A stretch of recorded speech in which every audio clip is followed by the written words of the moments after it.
हरे कृष्ण। आप सब लोग का स्वागत है श्रील प्रभुपाद लीलामृत कथा में। हम लोग श्रील प्रभुपाद की लीलामृत कथा को प्रारंभ करने से पहले श्रील प्रभुपाद के श्रीमद् भागवत में से एक श्लोक और अनुवाद पढ़ेंगे।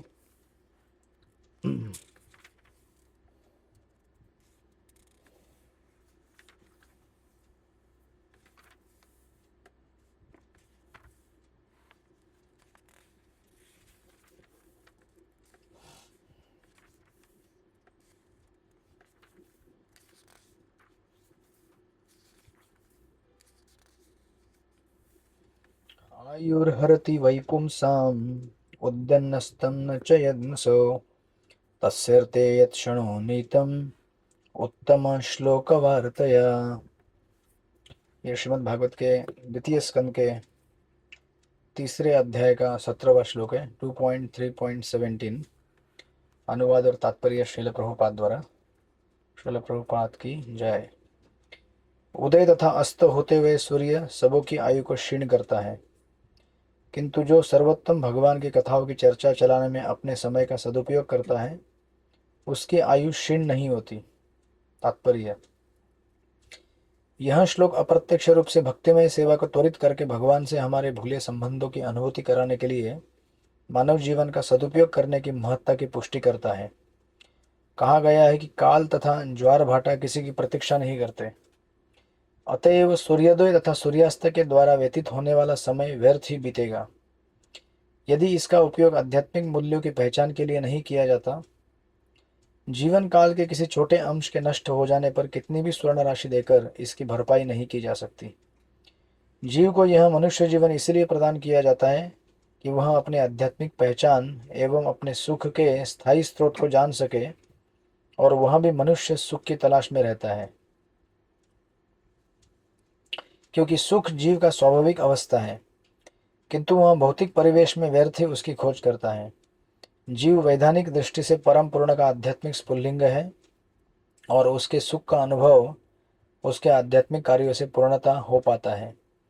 भगवान पूर्ण आत्मा है और उनके नाम रूप गुण लीलाएं पार्षद तथा व्यक्तित्व सभी उनसे अभिन्न है। मानव के एक बार भक्ति के सही माध्यम के द्वारा भगवान की उपर्युक्त शक्तियों में से किसी एक के भी संपर्क में आते ही तुरंत उसके लिए सिद्धि के द्वार खुल जाते हैं। भगवद गीता 2.40 में भगवान ने ऐसे संपर्क की व्याख्या इन शब्दों में की है: भक्ति के लिए किए गए प्रयास निष्फल नहीं होते। ऐसे कार्यों का शुभारंभ भी मनुष्य को भौतिक भय के पारावार से उबारने के लिए पर्याप्त है। जिस प्रकार उच्चतम क्षमता की औषधि नसों के माध्यम से इंजेक्शन लगाते ही सारे शरीर पर अपना प्रभाव दिखा देती है, उसी प्रकार भगवत भक्त के कर्ण कुहरों में प्रविष्ट होने वाली भगवान की कथाएं बड़ी तेजी से प्रभाव दिखाती है। दिव्य कथाओं का श्रवण द्वारा पान करने का अर्थ है पूर्ण अनुभूति। जिस तरह वृक्ष के किसी अंग में फल लगने का अर्थ है पूरे वृक्ष का फलित होना, सुखदेव गोस्वामी जैसे शुद्ध भक्त के संग में की गई यह क्षणमात्र की अनुभूति मनुष्य के संपूर्ण जीवन को सदा के लिए तैयार करती है। इस प्रकार सूर्य शुद्ध भक्त की आयु को चुरा नहीं पाता, क्योंकि भक्त भगवान की सेवा में लगा रहकर अपने जीवन को शुद्ध कर लेता है। मृत्यु शाश्वत जीव के भौतिक संदूषण का लक्षण है। इसी भौतिक संदूषण के कारण जीव जन्म मृत्यु जरा तथा व्याधि के नियमों के अधीन हो जाता है। जैसा कि श्रील विश्वनाथ चक्रवर्ती ठाकुर ने उदाहरण दिया है, दान जैसे पुण्य कर्म की भौतिक रीति की संस्तुति स्मृति शास्त्रों के द्वारा की गई है। सुपात्र को दान में दिया गया धन अगले जीवन के लिए सुनिश्चित बैंक बचत जैसा है। ऐसा दान ब्राह्मण को दिए जाने की संस्तुति है। यदि यह धन अब्राह्मण यानी कि ब्राह्मण गुणों से विहीन को दान में दिया जाता है तो वह उसी अनुपात में अगले जन्म में वापस मिलता है। यदि यह धन अर्धशिक्षित ब्राह्मण को दिया जाता है तो भी यह दुगना होकर लौटता है। यदि यह धन पूर्णतः योग्य ब्राह्मण को दिया जाता है तो वह सैकड़ों हजारों गुना होकर वापस मिलता है। किंतु यदि वही धन वेद पारक जिसे सचमुच वेदों के पथ की अनुभूति हो चुकी है उनको दिया जाता है तो वह असंख्य गुना होकर मिलता है। वैदिक ज्ञान का चरम लक्ष्य भगवान श्री कृष्ण की अनुभूति है, जैसा कि भगवद गीता में कहा गया है, वैदेश्य सर्वैर अहोमेव वेद्यो। दान में जो भी धन दिया जाता है उसके लौटने की गारंटी है, चाहे उसका अनुपात जो भी हो। इसी प्रकार शुद्ध भक्त की संगति से भगवान की दिव्य कथाओं के श्रवण तथा कीर्तन में बिताया गया एक क्षण भी शाश्वत जीवन या भगवत धाम लौटने की पूरी गारंटी है। मत गत्वा मद्धाम गत्वा पुनर्जन्म न विद्यते। दूसरे शब्दों में भगवत भक्त को शाश्वत जीवन की गारंटी रहती है। इस जीवन में भक्त का बुढ़ापा या रोग ऐसे गारंटी युक्त शाश्वत जीवन के लिए प्रोत्साहन मात्र ही है।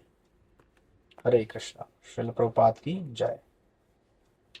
तो ये श्रीमद् भागवत के द्वितीय स्कंद का तीसरे अध्याय का 18वां श्लोक है, 17वां श्लोक है, 2.3.17।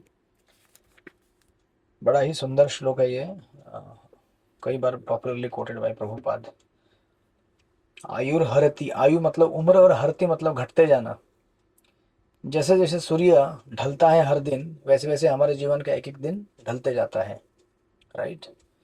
हमारे जीवन का समय सूर्य के गति के और उसके जितनी भी मूवमेंट होती है उसके साथ साथ हमारा एक एक दिन हमारे जीवन से जा रहा है। राइट। लेकिन प्रभुपाद यहाँ पे भागवतम में कहा गया है, किंतु जो भगवान की कथाओं की चर्चा करने में लगे हुए हैं उनसे सूर्य समय छीन नहीं सकता है। मतलब जो सांसारिक क्रियाकलापों में जो लोग लगे हुए हैं उनका तो सूर्य जीवन का आयु हर रहा है, लेकिन हम जो भगवान के कथा कीर्तन में लगे हुए हैं, भगवान के नाम जाप में लगे हुए हैं, हरे कृष्ण कृष्ण कृष्ण हरे हरे, हरे राम राम राम हरे हरे, तो सूर्य हमसे टाइम छीन नहीं सकता है, भक्तों से स्पेशली। ऐसा क्यों कहा गया है तो उसको समझाने के लिए यहाँ पे तात्पर्य में प्रभुपाद जी उदाहरण देते हैं कि इस जन्म में अगर हमने किसी ब्राह्मण को अगर डोनेशन दिया है तो अगले जन्म में वो डोनेशन हमें रिटर्न में मिलता है ज़्यादा क्वांटिटी में। तो 3-4 कैटेगरी दी है यहाँ पे। तो कहते हैं कि अगर हम अब्राह्मण यानी कि जिसके अंदर ब्राह्मण के गुण नहीं है उसको भी अगर दें तो भी जितना दिया है उतना तो रिटर्न पक्का आता ही है धन।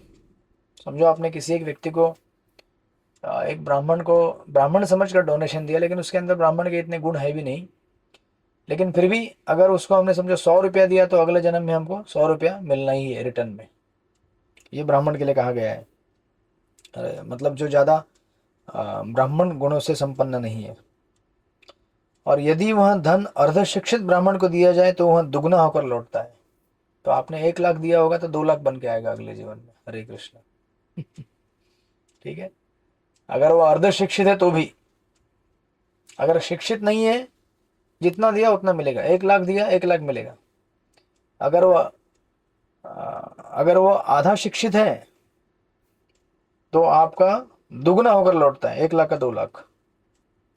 यदि यह धन पूर्णतः योग्य ब्राह्मण को दिया जाए तो वह सैकड़ों हजारों गुना होकर वापस मिलता है। मतलब 1 लाख देंगे तो 1 करोड़ आएगा वापस।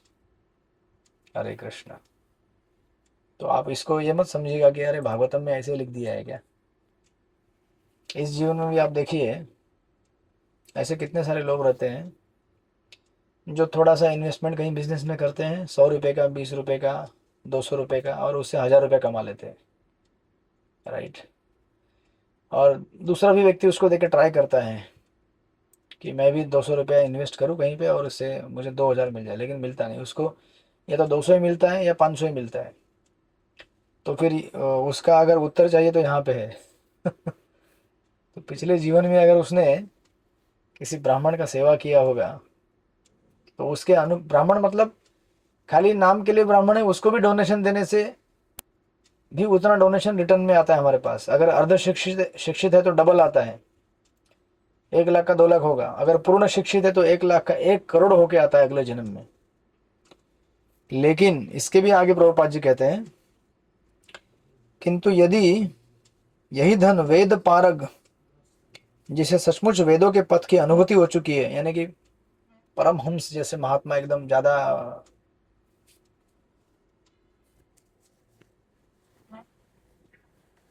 ठीक है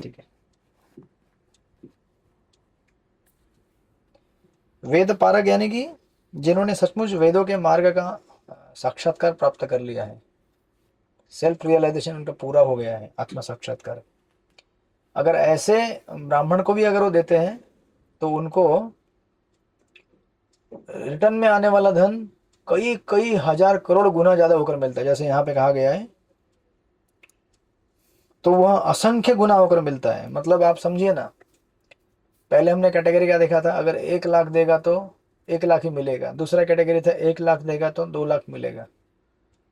तीसरा कैटेगरी था अगर 1 लाख देगा तो 1 करोड़ बन के आएगा।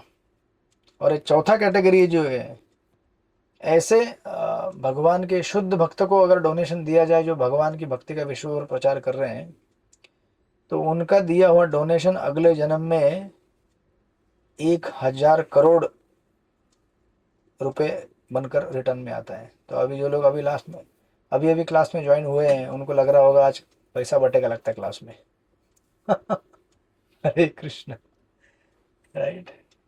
तो पैसा ही बट रहा है यहाँ पे, आप समझने की कोशिश कीजिए कि भगवान के भक्तों का महत्व क्या होता है।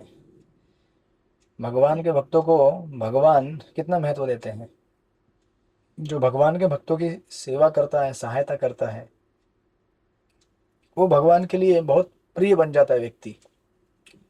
और जैसा कि यहाँ पे कहा गया है, जिस मात्रा में हम लोग डोनेशन या फिर कुछ सहायता देते हैं भक्त को, अलग अलग कैटेगरी के जो भक्त हैं, या तो अशिक्षित ब्राह्मण, या फिर अर्धशिक्षित ब्राह्मण, या फिर पूर्ण शिक्षित ब्राह्मण, या फिर परमहंस, तो कितना गुना होकर लौटता है, कई कई हजार करोड़ गुना होकर लौटता है।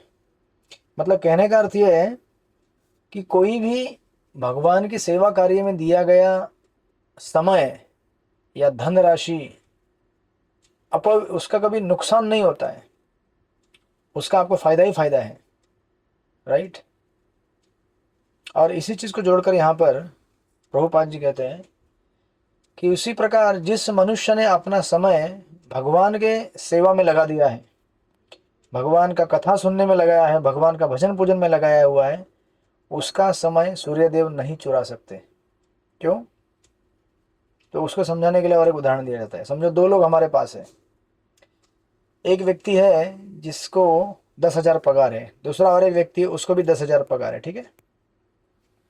तो पहला व्यक्ति जिसको 10,000 पगार है, वो पगार होने के बाद उसने, अभी समझो पगार उसका हुआ 1 तारीख को या 5 तारीख को, 7 तारीख को, जब भी हुआ, उसने पगार होते ही सारा पगार क्या कर दिया, खर्च कर दिया, ठीक है, फिनिश।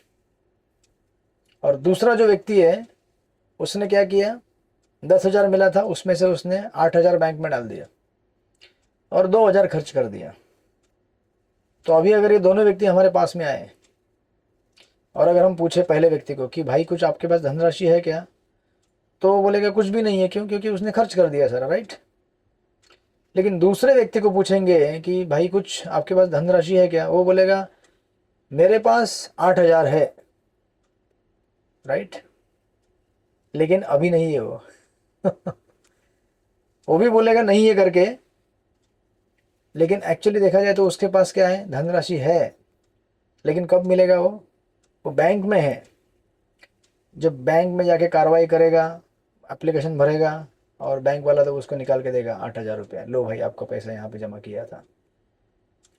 यानी कि ऐसा अगर देखा जाए, समझो दोनों व्यक्ति सामने आए, दोनों को अगर जेब में हाथ डाल के देखे तो दोनों के पास पैसा नहीं है।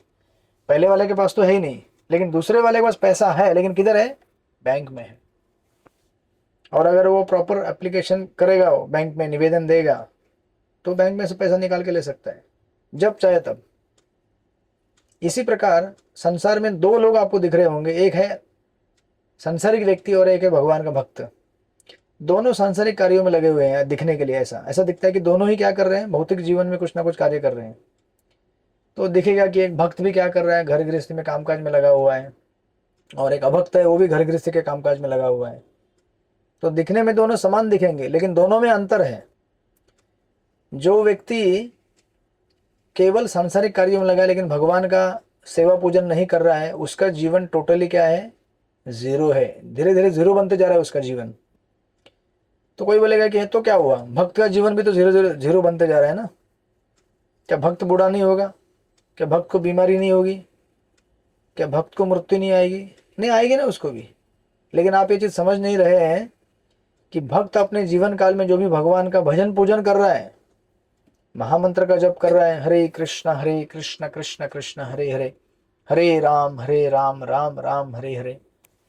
जो भी भगवान के लिए सेवा दे रहा है, उस सेवा के बल पर, भगवान के भजन और नाम कीर्तन के बल पर इस जन्म के बाद उसको शाश्वत जीवन प्राप्त होने वाला है।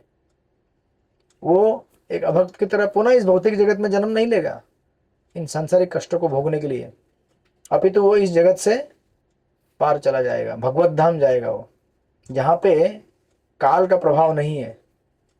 इसीलिए यहाँ पे विश्वनाथ ठाकुर और हमारे प्रभुपाद जी और सुखदेव गोस्वामी तीनों मिलकर ये समझाने की कोशिश कर रहे हैं कि भगवान की भक्ति में दिया हुआ थोड़ा भी समय वो अपव्यय नहीं है, वेस्ट नहीं है। ये मत सोचिए कि अरे हमने आज सत्संग के लिए आधा घंटा बैठ के सत्संग सुन लिया, अरे हाय हाय आधा घंटा मेरा चला गया, आधा घंटा में बैठ के कुछ सिलाई मशीन में सिल लेता, या दुकान में कुछ काम कर लेता, या बर्तन धो लेता, कुछ कर लेता। हाँ, ऐसे कुछ भक्त कर रहे हैं side by side.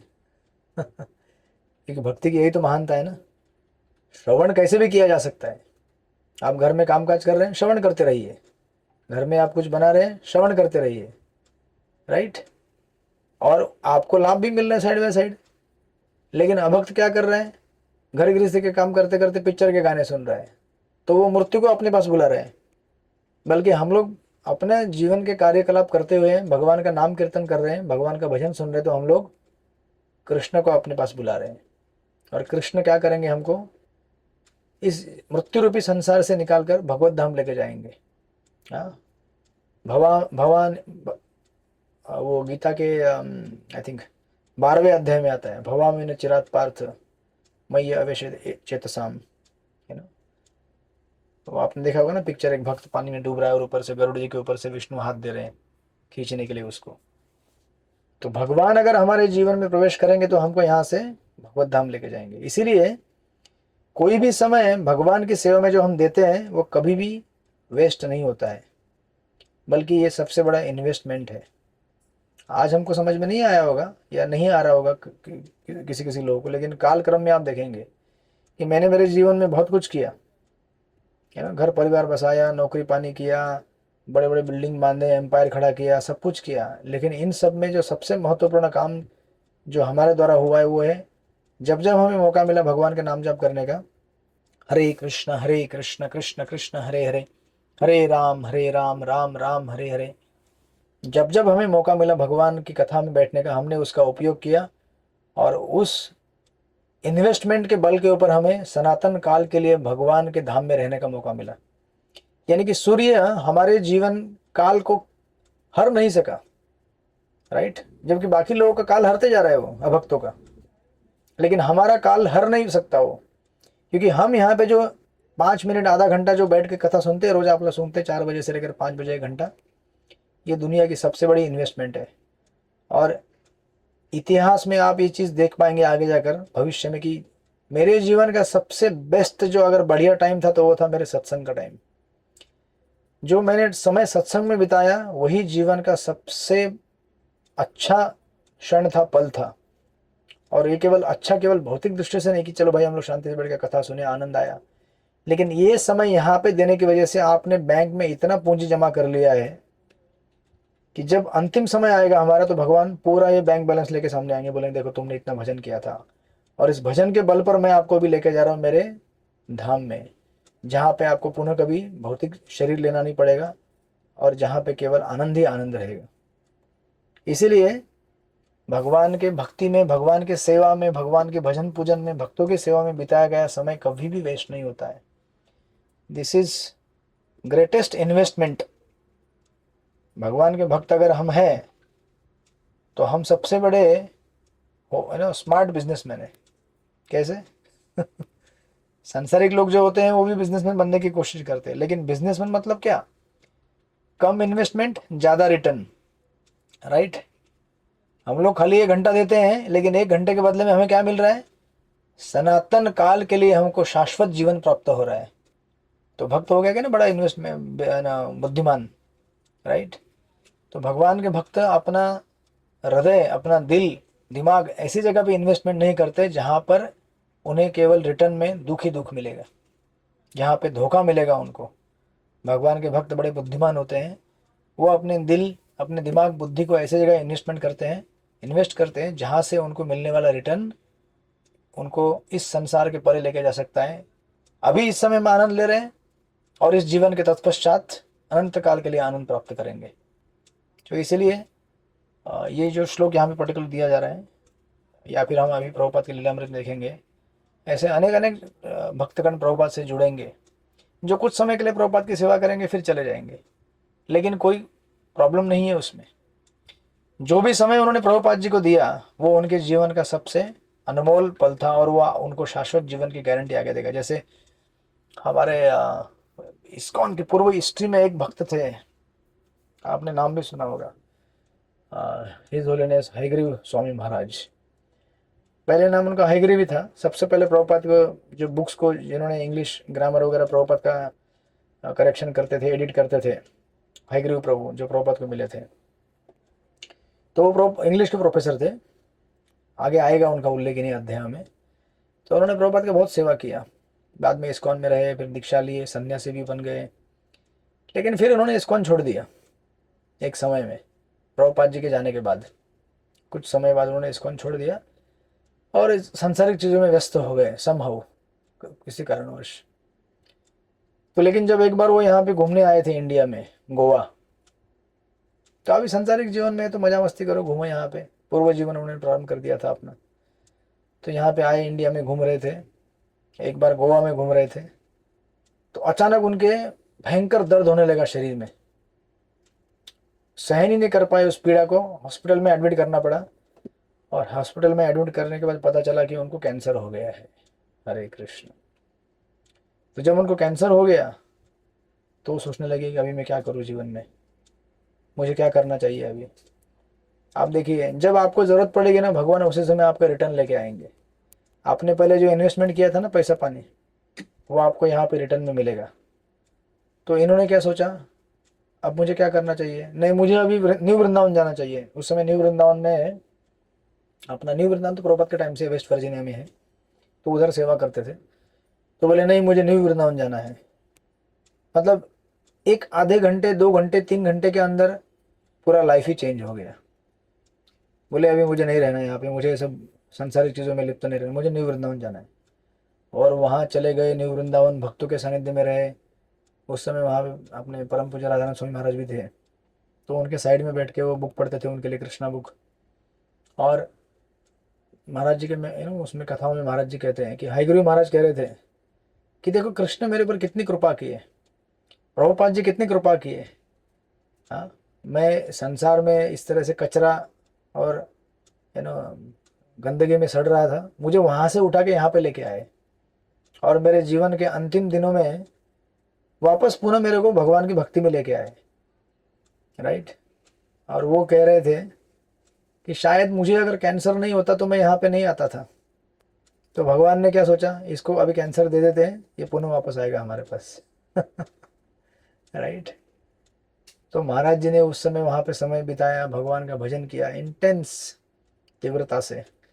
Radhanath Swami Maharaj उनके लिए बुक्स पढ़ते थे, उनके साथ बैठ के चैंटिंग करते थे, बात करते थे, और उनके चेहरे पे हमेशा एक ही दुख रहता था कि जितना समय मैंने बीच में यहाँ वहाँ भटक के बिताया, अगर वो मैं समय प्रभुपाद को दे पाता तो कितना मैं प्रभुपाद की सेवा कर सकता था। हाँ, ये सोचते हुए, मतलब कितनी कृतज्ञता डेवलप हो गई, ये सोचते हुए, भगवान का भजन करते हुए, अंत के क्षणों में हंसी हंसी खुशी खुशी इस जगत से विदा लेके भगवान के धाम में पधार दिए।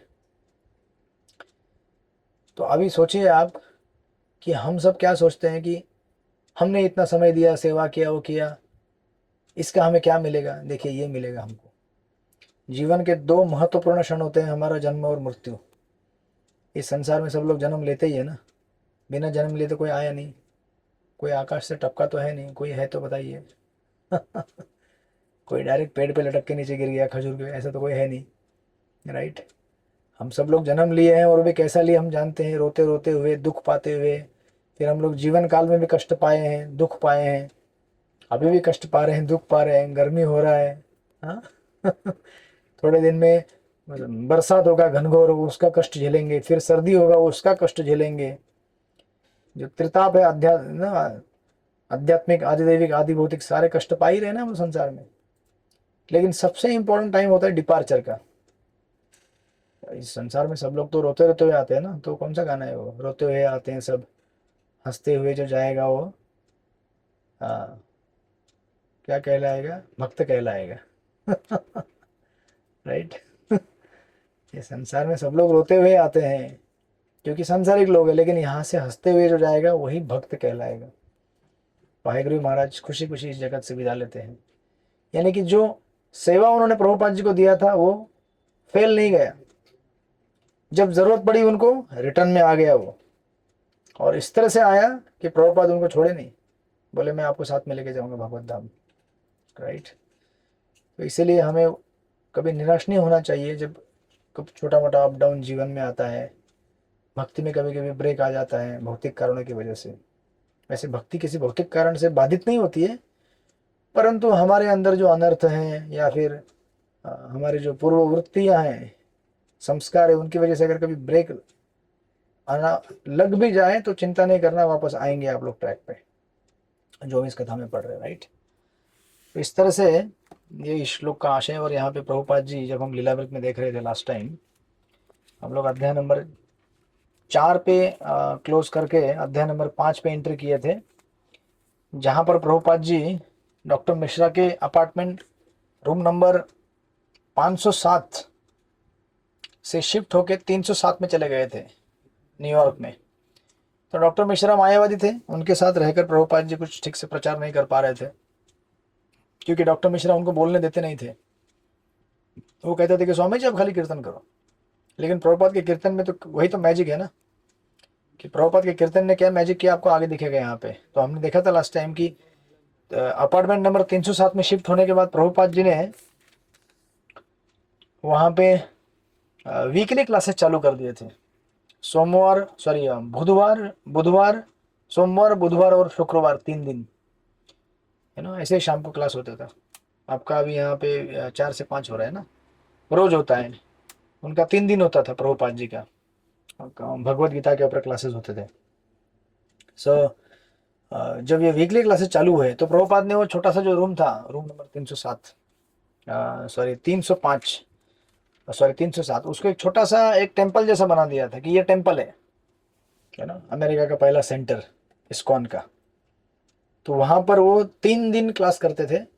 अब इनके विद्यार्थी कौन थे, डॉक्टर मिश्रा के स्टूडियो के वो सब डॉक्टर मिश्रा के विद्यार्थी जो डॉक्टर मिश्रा के पास आते थे, वो प्रभुपाद के पास आना चालू कर दिया अभी। अब प्रभुपाद ने तो वहाँ पे लेक्चर कभी बोला नहीं था, लेकिन कीर्तन ही किया था। लेकिन ये तो फर्क होता है ना कि प्रभुपाद के कीर्तन में इतनी शुद्ध ध्वनि है, इतना पावर है कि खाली कीर्तन से वो लोग कन्वर्ट हो गए, प्रभावित हो गए, और उस कीर्तन के बल पर इनका उनका इतना शुद्धिकरण हुआ कि वो फिर प्रवचन सुनने के लिए आने लगे, है ना। जो डॉक्टर मिश्रा जो चीज़ नहीं चाहते थे वही हो रहा था अभी। डॉक्टर मिश्रा नहीं चाहते थे कि प्रभुपाद जी प्रवचन करें और अपने प्रवचन से इनको प्रभावित करके उनको अपना शिष्य बनाए। डॉक्टर मिश्रा चाहते थे कि मेरे शिष्य बने रहें और मेरा नाम बढ़े, जैसा भी उनको लगता था। तो प्रभुपाद जी को खाली कीर्तन करने देते थे वो। लेकिन कीर्तन ही तो होता है ना सार। दिव्य ध्वनि चाहे कीर्तन के माध्यम से हो या कथा के माध्यम से हो, जब हमारे कर्णकुहरों में प्रवेश करती है कान में, तो वो सीधे हृदय को जाके भेदती है ना। और हृदय के अंदर भेदने से हमारे हृदय के अंदर जितने भी मिसकंसेप्शंस है इस संसार में भगवान के प्रति या फिर भक्तों के प्रति, वो सब तोड़ देती है और हमको शुद्ध वैष्णव बनाकर भगवान की सेवा में समर्पित कर देती है। तो ये लोग खाली वो प्रभुपाद का कीर्तन सुन के यहाँ पे आए थे, तो ये लोग आने लगे, कथा सुनने लगे। और इस तरह से हम देख रहे थे कि वो फिर भगवत गीता के फर्स्ट चैप्टर और सेकंड चैप्टर का लेक्चर चल रहा था। और ये लेक्चर चलते चलते क्या होता था, बाहर अभी छोटा सा घर है, बाहर का ट्रैफिक का आवाज़, गाड़ियाँ चल रही है और यहाँ वहाँ लोग देख रहे हैं। तो प्रभुपाद जी कहते थे कि सिर्फ आप मुझे सुनो, यहाँ वहाँ ध्यान मत दो, अटेंशन रखो क्लास में। और प्रभुपाद बीच बीच में पूछते थे क्या आपको मेरी आवाज़ आ रही है, आप ठीक से सुन पा रहे हैं, ओके सुनिए। और कोई अगर यहाँ वहाँ देखता था, अपना ध्यान दुर्लक्षित करता था, तो प्रभुपाद कहते थे सुनो सुनो सुनो, इधर ध्यान दो, वहाँ मत देखो या बुक में ढूंढो मत। तो वो टाइम में तो अपना प्रभुपाद का गीता था नहीं, प्रभुपाद ने गीता लिखा नहीं था, मतलब प्रिंट नहीं हुआ था उस समय। तो ये लोग बाहर का जो भी था ट्रांसलेशन गीता का वो लेके बैठते थे। तो वो लोग कभी कभी ट्रांसलेशन में देखने की कोशिश करते थे स्वामी जी क्या कह रहे हैं। तो प्रभुपाद कहते थे कि वहाँ मत देखो, यहाँ सुनो, मैं जो कह रहा हूँ अटेंशन रखो, राइट। और प्रभुपाद इस तरह से कह रहे थे कि आपको, आपके पास गुरु होना चाहिए, और गुरु का लक्षण क्या है वो भी आगे बताया जाएगा यहाँ पे धीरे धीरे। प्रभुपाद कहते थे कि देखो मैं यहाँ पर, और प्रभुपाद कैसे थे ना, अनलाइक अदर गुरुज, जो बाकी गुरु लोग थे जो अमेरिका में उस समय प्रचार कर रहे थे, वो लोग एकदम एग्जोटिक कपड़ा पहन के आते थे, Nehru hat, tie, suit coat ऐसा। लेकिन प्रभुपाद ने अपना चेंज नहीं किया था अटायर, सिंपल धोती कुर्ता में थे प्रभुपाद जी, और सिंपल अपना एक चद्दर ओढ़ते थे, और क्रॉस लेग मतलब पलटी मार के नीचे बैठते थे, और एकदम सीधे बैठ के लेक्चर करते थे भगवत गीता के ऊपर। तो प्रभुपाद फिर अचानक बीच में पूछते हैं कि आपको पता है क्या होता है यहाँ पे जो मांग भरते हैं यहाँ पे, तो हमने डिस्कस किया था लास्ट टाइम, पार्टिंग बोलते हैं उसको, राइट। तो प्रभुपाद कहते थे कि देखो जो स्त्री शादीशुदा है ना, उसका बीच में से मांग रहता है और वो सिंदूर लगाती है, ये लक्षण है कि वो स्त्री विवाहित है, राइट, और पतिव्रता है। और जिस स्त्री का डेकोरेशन नहीं है शरीर में, श्रृंगार नहीं किया, मतलब समझना कि या तो उस स्त्री के पति गुजर गए हैं या फिर पति घर से बाहर दूर कहीं तो गए हैं। अगर पति घर से दूर है तो वो श्रृंगार नहीं करेगी, राइट, क्योंकि श्रृंगार किसके लिए जाता है, अपने पति के लिए किया जाता है, राइट। और इस तरह से प्रभुपाद बता रहे थे, और ये सब बताते हुए प्रभुपाद कहते हैं देखो उसी तरह से जिस प्रकार पत्नी के लिए पति रहता है, उसी प्रकार शिष्य के लिए गुरु रहता है, राइट। सबको गुरु बनाना चाहिए और सबके पास गुरु होना चाहिए। कि प्रभुपाद कहाँ कह रहे हैं, अमेरिका में कह रहे हैं 1966। जिन लोगों को कुछ मालूम नहीं है गुरु क्या होता है, शिष्य क्या होता है, थोड़ा बहुत उन्होंने सुना है, तो प्रभुपाद इस तरह से कहना चालू कर दिए कि in every step of life the spiritual master guides you. जीवन के हर क्षण में गुरु आपको क्या करता है, मार्गदर्शन देता है, राइट। तो वो गीता का लेक्चर चालू था, तो कह रहे थे कि देखो अभी दूसरे अध्याय के 7वें श्लोक में जब अर्जुन बोलते हैं कार्पण्य दोषोपत स्वभाव पुच्छामि त्वाम धर्म सम्मूढ़ चेतः, अर्जुन कहते हैं कि मुझे कुछ समझ में नहीं आ रहा है, मेरा कर्तव्य क्या है, मेरा धर्म क्या है इस तब अभी इस समय। तो भगवान कृष्ण उनको उपदेश देके कहते हैं कि देखो है ना, गुरु मतलब क्या होता है और गुरु की क्या हमें जरूरत होती है, राइट। और जब अर्जुन कृष्ण को गुरु के रूप में स्वीकार करते हैं तब कृष्ण बोलना चालू करते हैं, इसके पहले कृष्ण बोले नहीं थे, क्योंकि अर्जुन कृष्ण को अपना मित्र समझता था। तो मित्र और मित्र में कैसी बातें हो सकती है, ऐसी बात हो सकती है ना कि तू क्या अपने आप को समझता है, तेरे को देख लूंगा मैं तुझसे ज्यादा ये हूँ, ऐसा ये बातें होती है ना मित्र मित्र में। तो इसलिए अर्जुन ने कहा कि देखो कृष्ण, ये हम लोग इस तरह से मित्र बने रहेंगे ना तो फिर मुझे कभी ज्ञान प्राप्त होगा ही नहीं, इसलिए मैं शिष्य बनना चाहता हूँ और मुझे आप ज्ञान दीजिए। मैं अभी आपका शिष्य बन गया हूँ, मैं नीचे बैठा हूँ, आप ऊपर बैठे, आप मुझे ज्ञान दीजिए, राइट। इसलिए आप देखेंगे भगवत गीता में जो कवर पेज में फोटो देखते हैं, जब एक फोटो तो ऐसा है कि कृष्ण नीचे बैठे हैं और अर्जुन रथ के ऊपर योद्धा के रूप में बैठे हैं, लेकिन दूसरा फोटो क्या है, कृष्ण रथ के ऊपर खड़े हैं और अर्जुन चुपचाप नीचे बैठा हुआ है, राइट। और ये कब हुआ था, कुरुक्षेत्र युद्ध के पहले, जब अर्जुन ने इस तरह से भ्रमित होने के बाद भगवान को कहा था कि आप मुझे बतलाइए कि क्या जीवन का सार है, तो पोजीशन बदलना पड़ा उनको। या कृष्ण सारथी थे भले, लेकिन सारथी अभी क्या बन गए, गुरु बन गए, और अर्जुन शिष्य बन गया, क्योंकि ये इस तरह से अगर चेंज नहीं करेंगे तो ज्ञान का ट्रांसफर होता ही नहीं है। आप देखिए ना, पानी जब बहता है तो जिस तरफ झुकाव रहेगा उस तरफ बहता है ना पानी, पानी ऐसे पहाड़ के ऊपर नहीं चढ़ता है पानी पहाड़ से नीचे गिरता है जहां पे झुकाव होगा। तो इसी प्रकार गुरु जो है, कृष्ण जो है, राइट, वो सारे ज्ञान का भंडार है, स्रोत है, वो किस तरफ बहेंगे, जहां पे आदमी नीचे झुका रहेगा। अगर हम भी कृष्ण के ऐसे कृष्ण के सामने छाती ठोक के खड़े बराबर करेंगे तो ज्ञान का प्रवाह नहीं हो पाता है। गुरु के सामने ऐसे खड़े रहेंगे, आप बोलो अभी क्या है, तो ऐसे तो ऐसे ज्ञान का ट्रांसफर नहीं होता है। उसके लिए शिष्य को नीचे बैठना पड़ेगा झुक के, और ये झुक के बैठना पड़ेगा मतलब ये नहीं कि सीधे सो जाओ, अभी गुरुजी मैं सो गया अभी, ऐसा नहीं। हमारे हृदय के अंदर वो नम्र भाव आना चाहिए कि गुरुजी मुझे कुछ मालूम नहीं है, मैं अनपढ़ गवार हूँ, है ना, भले मेरे नाम पे बहुत सारी डिग्रियाँ लगी हुई है, MBA लगा हुआ है या फिर इंजीनियरिंग है, डॉक्टर है, जो भी लगा हुआ है, लेकिन मैं सबसे बड़ा मूर्ख हूँ संसार का। क्या अर्जुन के पास कम डिग्री थे क्या? हाँ, दुनिया के सबसे बड़े बड़े महारथियों को हरा के अर्जुन आया था, शिव जी को हरा के पाशुपात अस्त्र उसने स्थापित किया था, इंद्रलोक में जाके आया था। तो अभी और क्या चाहिए?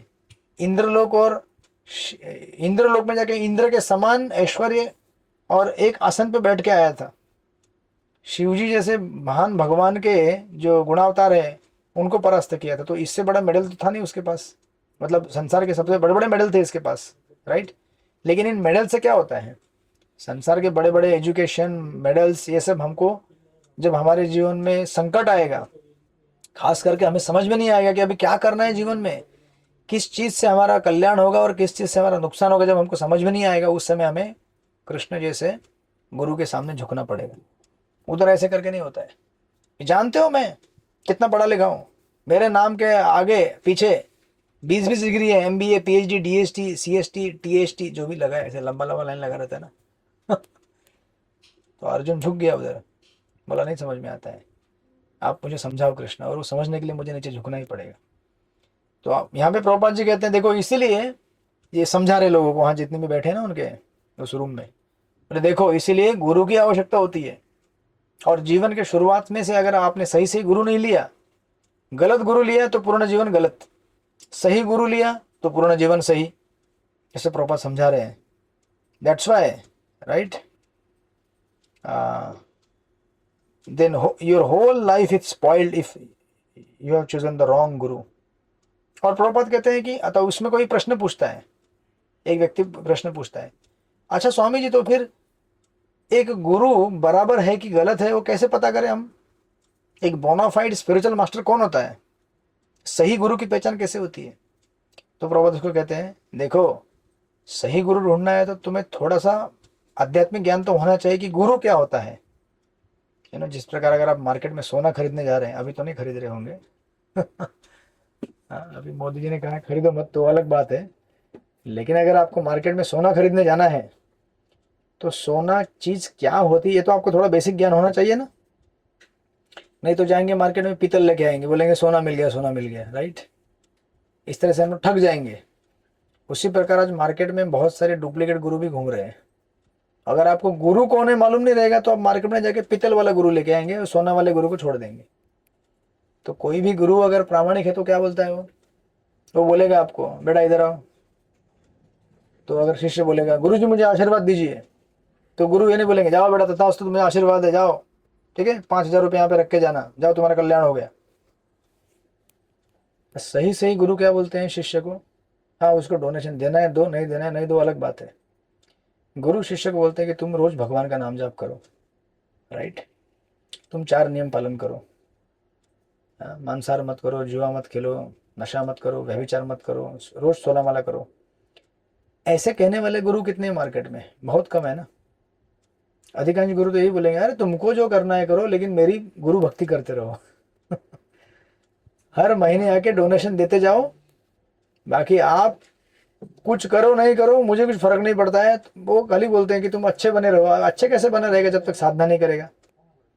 वो कुछ गुरु कहते हैं ना कि झूठ मत बोलना बेटा, किसी को डांटना मत, हिंसा मत करना, अच्छे बने रहना बस, और महीने में आके यहाँ पे हाजिरी लगाते रहना। लेकिन अच्छे बने रहना, झूठ नहीं बोलना, ये सब कब होगा? जब हमारे हृदय के अंदर का शुद्धिकरण होगा, राइट। जब तक हृदय में गंदगी है, काम क्रोध लोभ मोह मदमात्सर्य ये अनर्थ है, तब तक अच्छा कैसे हो सकता है वो? तो इसीलिए कोई भी आध्यात्मिक गुरु अगर वो जेन्युइन है, बोनाफाइड है, तो अपने शिष्य को एक साबुन देगा नहाने वाला जिससे उसकी शुद्धि हो सके। वो साबुन क्या है? राम नाम का साबुन। बोलेगा लो बेटा ये साबुन लो, इससे नहा लो, तुम इससे नहाओगे ना तुम्हारा शुद्धिकरण होगा, नहीं तो पसीने पसीने रहोगे ऐसे ही, बास मारेगा, बीमारियां होंगी तुमको। तो मार्केट में आजकल ऐसे बहुत सारे गुरु हैं जो बोलेंगे बेटा कुछ नहीं, तुम खाली अपना अच्छे बने रहो और मेरा दक्षिणा देते रहो, तुमको मैं आशीर्वाद देता हूँ। ऐसा नहीं होता है। तो प्रभुपाद जब यहाँ पे बोलते हैं कि एक गुरु होना चाहिए और शिष्य पूछते हैं कि गुरु कैसा होना चाहिए, तो प्रभुपाद बोलते हैं कि इसके लिए आपको थोड़ा सा बेसिक नॉलेज होना चाहिए कि गुरु होता क्या है, आध्यात्मिक जीवन क्या है। जिस प्रकार आप अगर स्कूल में जाते हैं तो पता करते हैं ना पहले कि स्कूल कैसा है, स्कूल का टीचर कैसा है, बिना पता के थोड़े जाते हैं अंदर आप। या फिर आपको कुछ गोल्ड खरीदी करना है तो आपको गोल्ड के बारे में बेसिक नॉलेज तो होना चाहिए ना, कि गोल्ड पीला होता है, लेकिन हर पीला दिखने वाला चीज़ गोल्ड नहीं होता है। हाँ, तो गोल्ड का भी गुण है एक, वो आपको मालूम होना चाहिए। तो उसी प्रकार गुरु जब हमको बनाना है तो गुरु के बारे में जानकारी होनी चाहिए। तो प्रभात कहते हैं हाँ जरूर, गुरु के बारे में थोड़ी बेसिक नॉलेज होनी चाहिए, नहीं तो आप ठगे जाएंगे। और गुरु का बेसिक नॉलेज क्या है, गुरु कैसे होना चाहिए, तद विज्ञानार्थम स गुरुमेव विगच्छेत समित पाणि स्तोत्रयम ब्रह्मनिष्ठम। गुरु कैसा होना चाहिए, जो ब्रह्म में स्थित है, मतलब भगवान की सेवा पूजा में लगा हुआ है, राइट, जिसको शास्त्रों के ज्ञान का साक्षात्कार हो चुका है। तद विज्ञानार्थम स गुरु एव अभिगच्छेत समित पाणि स्तोत्रयम ब्रह्मनिष्ठम। जिस व्यक्ति ने भगवान का साक्षात्कार प्राप्त किया है, जो भगवान के भजन पूजन में लगा हुआ है, 24 घंटा भगवान की सेवा कर रहा है, वो होता है बोनाफाइड आध्यात्मिक गुरु। अगर आपको ये लक्षण किसी गुरु में नहीं मिलते हैं तो फिर आप ठगे जा रहे हैं, है ना। तो इसीलिए अगर चेक करना है कि गुरु गुरु है कि नहीं, तो देखो कि नाम जप कर रहा है कि नहीं वो पहले। हाँ? और अगर आप देखेंगे मार्केट में जाकर ऐसे कितने गुरु बैठे हैं, तो खाली बोलेंगे आप करो अच्छे रहो, लेकिन अपने पर्सनल निजी जीवन में कितने भजन कर रहे हैं, क्या कर रहे हैं, किसी को मालूम नहीं है, राइट।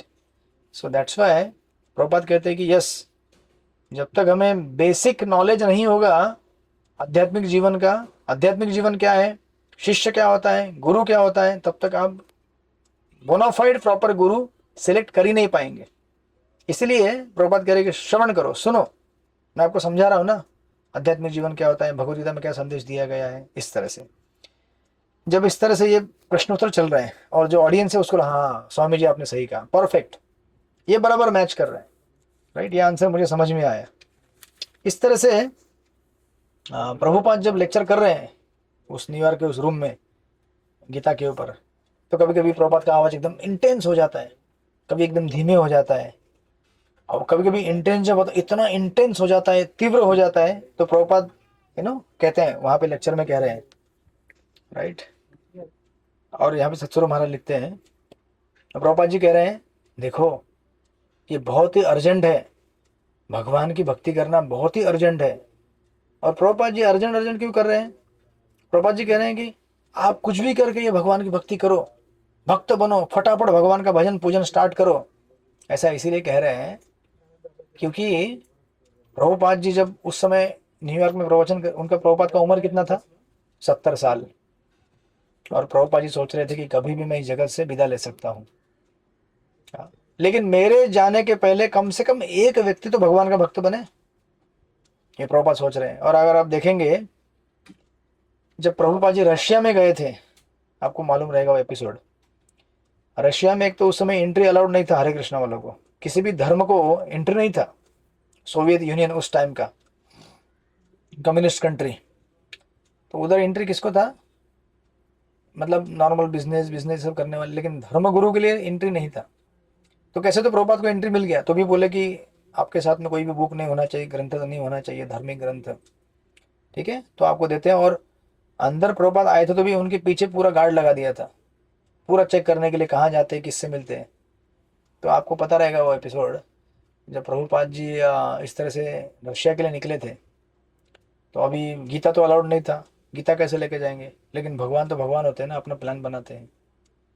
तो एक्चुअली उसमें आगे स्टोरी आएगा आपको लीलामृत में, जब रशिया को भेद कर, रशिया का किला भेद के जब वहाँ पे कृष्ण भक्ति का जबरदस्त प्रचार जब होता है, उसके पहले का ये प्रसंग है। तो वो प्रभुपाद के जो सूटकेस था, उस सूटकेस के अंदर एक भगवत गीता इंसर्ट करके डाल देते हैं, आई थिंक मालती माता जी डालती लगता है, या श्याम सुंदर प्रभु और सब उनके साथ जो भक्तगण थे उस समय। तो उस बुक के अंदर बहुत सारे कुछ अलग अलग पिक्चर्स थे रखे हुए गीता के अंदर ऐसे।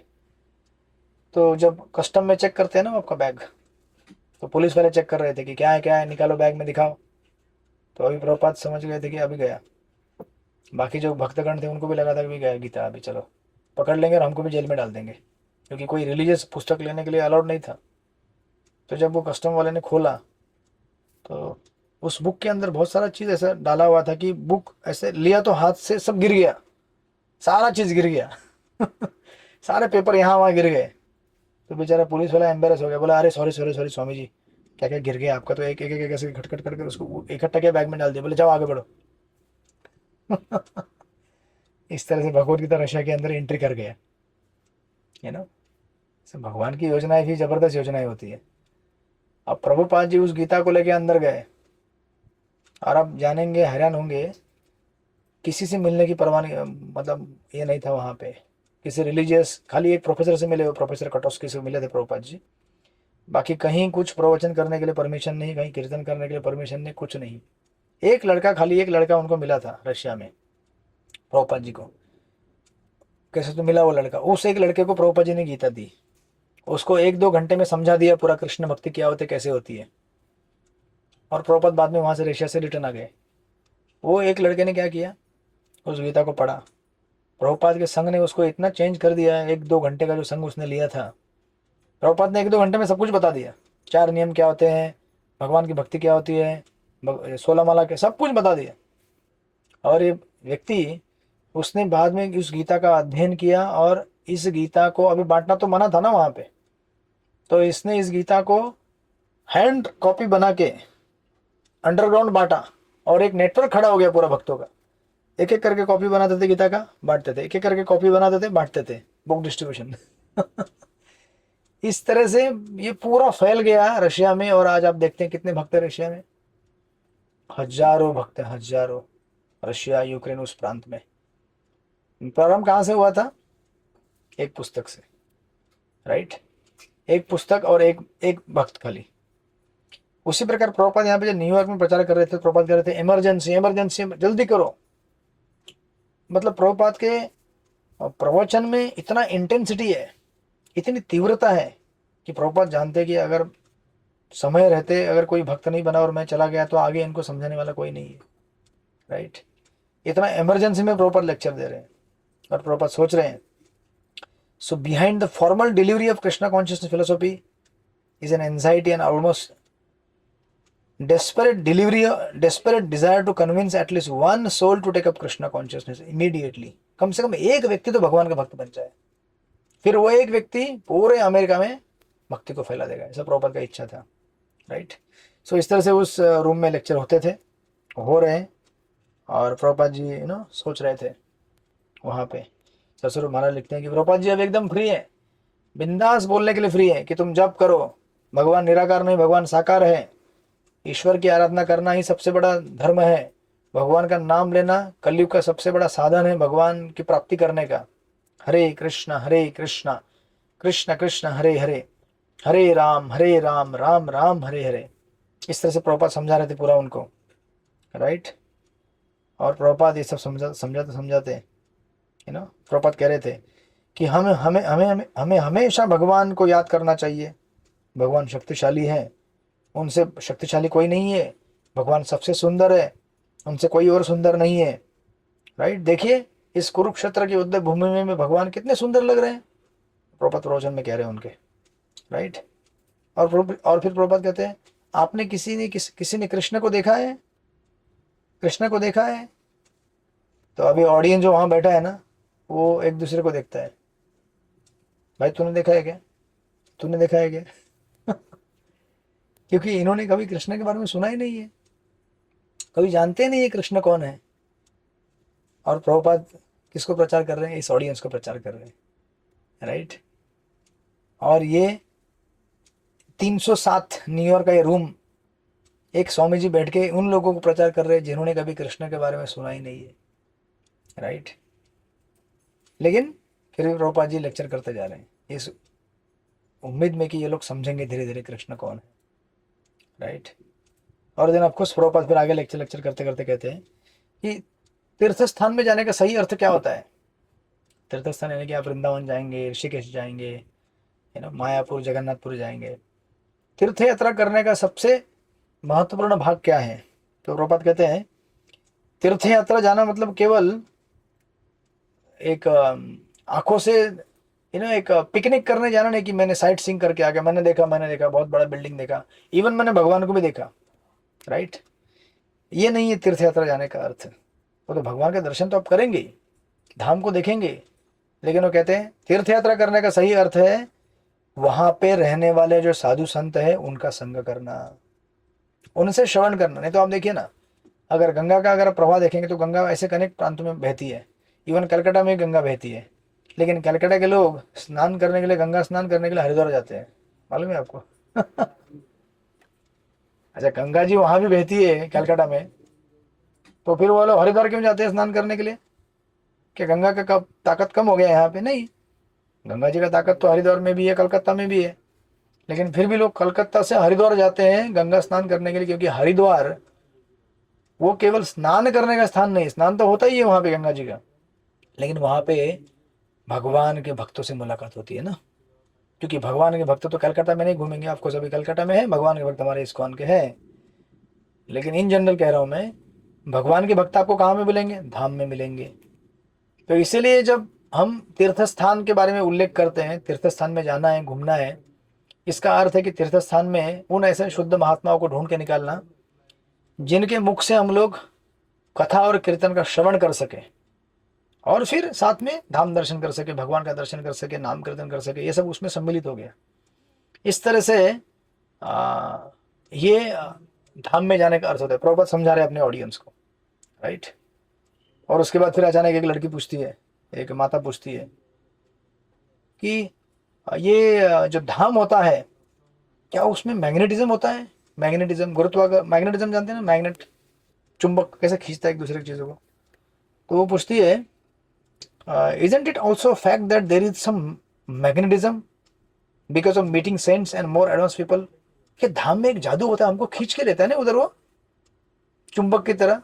तो ये एक माता जी पूछ रही प्रश्न प्रभुपाद को, तो प्रभुपाद कहते हैं हाँ हाँ, यस यस, धाम में चुंबक शक्ति रहती है ना, जो धाम में बैठे हुए संत महात्मा है, भगवान का जो लीला हुआ है स्थली, ये क्या करता है हमको? ये हमें खींच के लेता है उनकी तरफ। सही कहा आपने, सही कहा, प्रभुपाद जी कहते हैं उसको, राइट। और फिर प्रभुपाद कहते हैं कि yes, just like at Vrindavan that is practical. जब वृंदावन के लिए चीज़ प्रैक्टिकल है, लेकिन मैं जब यहाँ पे न्यूयॉर्क में बैठा हूँ, ये जो दुनिया की सबसे बड़ा शहर है, सबसे मायावी शहर है दुनिया का, न्यूयॉर्क, लेकिन जानते हो मेरा हृदय कहाँ पे? मेरा हृदय वृंदावन में अभी भी। मतलब वृंदावन मुझे चुंबक की तरह उधर खींच रहा है, प्रभुपाद कहते हैं।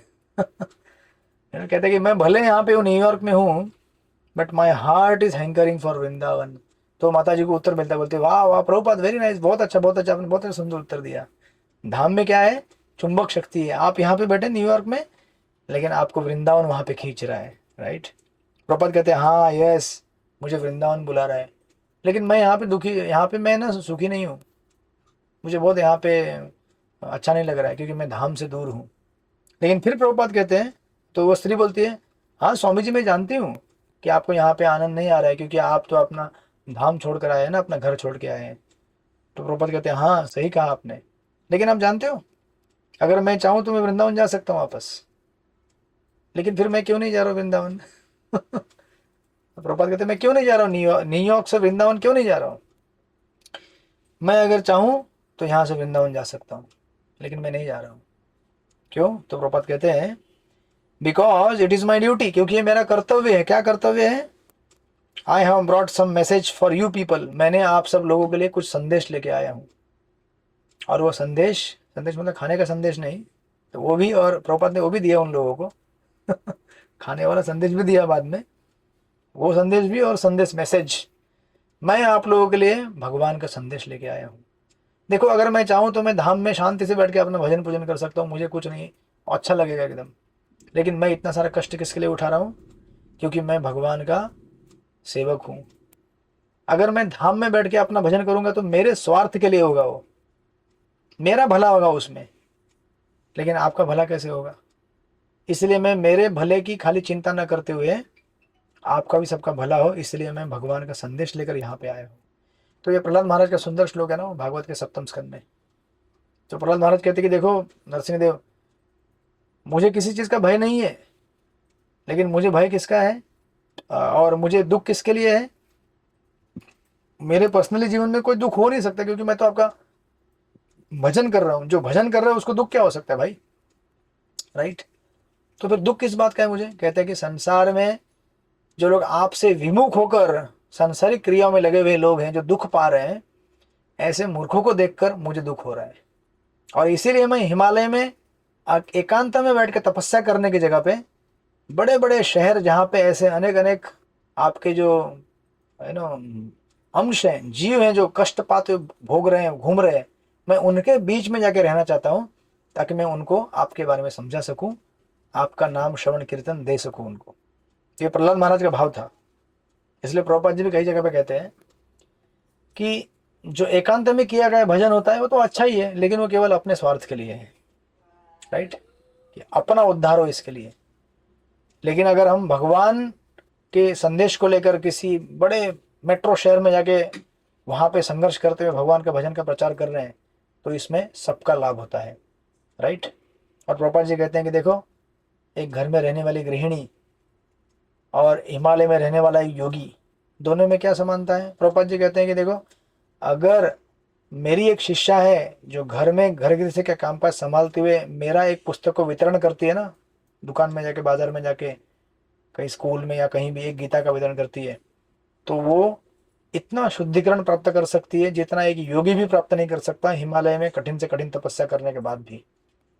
भगवान के भक्तों की सहायता करना, भगवान के भक्तों का प्रचार, उनको प्रचार करने में मदद करना, इसमें इतनी शक्ति होती है कि उससे होने वाला शुद्धिकरण कई लाखों करोड़ों हजारों गुना ज्यादा होता है अपने तथाकथित किए गए एक निर्जन भजन से। तो भजन अच्छा है, तथाकथित नहीं बोलूंगा, उसे अच्छा ही भजन है, लेकिन जितना शुद्धिकरण भगवान के भक्तों की सहायता करने में, उनके भजन करने में, उनको दूसरों को भक्ति कराने में मदद करने में मिलता है, उतना शुद्धिकरण किसी और प्रक्रिया से नहीं मिलता है, राइट। तो इस तरह से प्रभुपाद उसको समझा रहे हैं, और ये लेक्चर चल रहा है 307 रूम में, न्यूयॉर्क में। तो इस तरह से प्रभुपाद जी अपने जो नए नए स्टूडेंट हैं उनको समझा रहे हैं, और हम देखेंगे आगे कि किस प्रकार वो आने के भक्तों से मिलेंगे नए नए, और उनके साथ इस प्रचार कार्यक्रम को आगे बढ़ाएंगे और एक्सपैंड करते जाएंगे इस्कॉन की संस्था को, जो 11 साल में पूरे विश्व भर में फैल जाएगा। 108 मंदिर बनेंगे और हजारों डिसाइपल्स बनेंगे, शिष्य। 1970 तक का ये पूर्ण कार्यक्रम, तो हम देखेंगे अगले क्लास में। हरे कृष्णा। किसी का कोई प्रश्न है तो पूछिए। हरे कृष्णा प्रभु जी, धन्यवाद, प्रणाम। अब प्रभु जी, आपने जो डोनेशन का जब वो बोल रहे थे, तो अभी जब हम ट्रेन में जाते हैं तो काफी छके लोग भी मांगते हैं, तो वो फिर वो पैसे अगर दे देते हैं, तो वो फिर अगर ड्रिंक्स पी लिया उन्होंने या कोई गलत जगह पे पैसा हमारा इस्तेमाल हो गया, तो कर्मा लग सकता है ना हमें? हाँ, लग सकता है, इसीलिए उनको प्रसाद देने का, और अगर प्रसाद भी नहीं है तो उनको भगवान का नाम स्मरण करा के वहां से निकल जाने का, ठीक है। और कुछ कुछ लोग ऐसे मिलेंगे आपको जिनको सचमुच सहायता की जरूरत पड़ती है, तो उनको सहायता करनी चाहिए यथाशक्ति, हमारे पास जो है भगवान का नाम और प्रसाद के साथ साथ सहायता भी करनी चाहिए। कुछ कुछ जेन्युइन प्रामाणिक लोग रहते हैं जिनको सचमुच किसी सहायता की जरूरत रहती है। बोलिए नित्यानंद प्राण प्रभु। हाँ पूजा, आपने बहुत बहुत सही बताया वो सेकंड आंसर, क्योंकि कई लोग बहुत नेडी होते हैं, देखा जाए तो उनको देना बनता है एक्चुअली, यस, जीव दया हिसाब से। यस, और ऐसे भी है कि ना, आपने काफी बताया कि ना 1:1 का रेशियो है, 1:2 का रेशियो है, और 1:1 करोड़, और बाद में 1000 करोड़। तो ठीक है प्रभु जी, एक देखा जाए तो भक्तों के हिसाब से वो आप ऐसे भी बोल रहे कि अगला जन्म है ही नहीं, तो अगला ये इतना ये लेके क्या करे? इस जन्म में कुछ है क्या प्रभु जी? यस, इस जन्म के लिए इंस्टेंट कुछ है क्या रिजल्ट? मतलब इस जन्म में क्या मिलेगा हमको रिजल्ट? हाँ, कई इस लोग जन्म में ऐसे मिल रहा है ना। नहीं, इस हिसाब से कह रहे कि ना ये मिलेगा वो मिलेगा, देखिए, भक्ति को तो ये नहीं है फिर। ये कहने का अर्थ क्या है कि ये जो एग्जाम्पल दिया वैसा नहीं कि अगले जन्म में ही आपको मिलना चाहिए, ये अभी भी मिल रहा है ना हमको। आपने 4 साल पहले जो सेवा दिया होगा गुरु महाराज को, उस सेवा के बदले में आपको क्या क्या मिल रहा है, आप सोचिए जरा। राइट। और हमने किसी वैष्णव के लिए सहायता किया है, जरूरी नहीं है कि उसका और रिटर्न मतलब ये नहीं कि कुछ मॉनेटरी या फिर आर्थिक सहायता। रिटर्न मतलब कृष्ण भक्ति में हमारी प्रगति उसके रेसिप्रोकल हो रही है। जिस मात्रा में हम अपने गुरु को समर्पित करते हैं अपने आप को, या किसी वैष्णव को समर्पण देते हैं, उस मात्रा में हमारी प्रगति होती है भक्ति में। तो वो तो उदाहरण वहाँ ये समझाने के लिए दिया गया है कि इवन कर्मकांडीय स्टाइल से भी अगर देखा जाए, कोई भी चीज़ जो आप इन्वेस्ट करते हैं, आपका समय शक्ति, वो कभी बर्बाद नहीं जाता, वो समझाने के लिए दिया गया है। तो सोचिए कि भगवान के सेवकों की सेवा करने में जो समय बिताया जाए, उसका तो कहीं अपव्यय नहीं हो सकता है। भौतिक दृष्टि से अगर इतना महानता है किसी चीज़ को अगर दान में दिया जाता है, तो आध्यात्मिक कार्यों के लिए दिया गया श्रम, समय या फिर धन, ये तो कभी नहीं बर्बाद नहीं जाएगा। इसके बदले में हमको शाश्वत जीवन मिलेगा। अब शाश्वत जीवन मिलेगा मतलब आप बोलेंगे अच्छा इस जीवन को छोड़ के जाने के बाद ही मिलेगा। नहीं जी, अभी भी भक्ति कर रहे हैं ना, तो भक्ति करते करते भक्ति में जो अनेक अनेक स्टेप्स हम लोग आगे आगे बढ़ रहे हैं, वो भी उसी के बल पे बढ़ रहे हैं ना। जिस मात्रा में हम लोग भगवान के भक्तों की सेवा कर रहे हैं उस मात्रा में आगे बढ़ रहे हैं हम लोग, नहीं तो बढ़ भी नहीं पाएंगे, एक ही जगह रुक जाएंगे हम लोग। तो प्रगति मतलब यहाँ भी हम प्रगति देख सकते हैं, और अगर आपको इस जीवन के तत्पश्चात देखनी है तो वो भी वैसे भी देख सकते हैं, दोनों एंगल से। ओके प्रभु। हरे कृष्ण हरे कृष्ण। ठीक है, तो हम लोग मिलेंगे अगले हफ्ते। श्रील प्रभुपाद की जय। वांछा कल्पतरुभ्यश्च कृपा सिंधुभ्यो च पतितानां पावनेभ्यो वैष्णवेभ्यो नमो नमः। अनंत कोटि वैष्णव वृंद की जय। हरे कृष्ण। आगे प्रभु जी का आभार व्यक्त करेंगे तो हरि बोल बोलेंगे। हरि बोल, हरि बोल, हरि बोल, हरि बोल। हरे Krishna. Thank you thank you very much प्रभु जी। हरे कृष्ण। प्रणाम हरे कृष्ण।